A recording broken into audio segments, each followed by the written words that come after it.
आप सभी का मंगल हो। नमस्कार। भगवान ये नहीं कहते हैं तुम मेरी पूजा करो, तुम मुझे भजो। अगर करते हो तो अच्छी बात है, आत्मबल मिलता है, अंदर से नेगेटिविटी नकारात्मकता हटती है।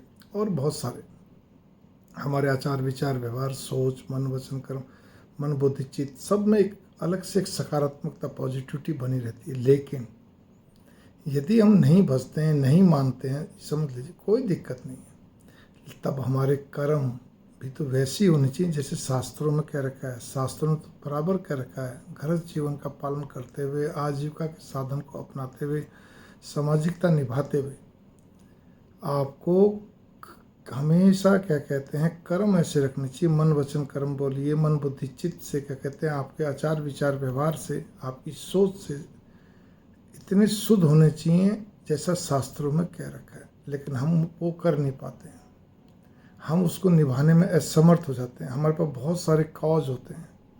इसीलिए ध्यान करिए, या तो कर्म हमारे इतने सशक्त हों, इतने साफ पवित्र हों, और या फिर हमारे साथ साथ में ये भी चलता रहे तो बहुत अच्छी बात है। पाठ पूजा सब कुछ है, आटे में नमक जितना चलता है, क्योंकि हमारे लिए कई तरह की समस्याएं खड़ी जाती हैं, कई तरह की बातें खड़ी जाती हैं।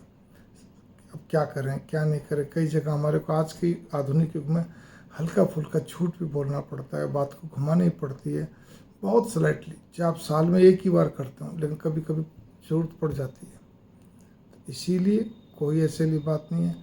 हम मन वचन कर्म से किसी का अहित नहीं करते हैं, हम मन वचन कर्म से किसी के लिए नेगेटिव नहीं सोचते हैं। हम मन वचन कर्म से क्या कहते हैं हर एक के लिए कुछ करने का, अच्छा करने का प्रयास रखते हैं। और फिर साथ साथ में भगवान का जाप भी करते हैं, पाठ पूजा भी करते हैं, समय समय पर हवन भी करते हैं। इससे हमारे को बहुत तरह के लाभ मिलते हैं। हमारे आजीविका के साधन में, हमारे घर जीवन में, हमारे सामाजिक क्षेत्र में, हमारे स्वयं के लिए एक सोने में सुहागा है। मंगल कामना। नमस्कार।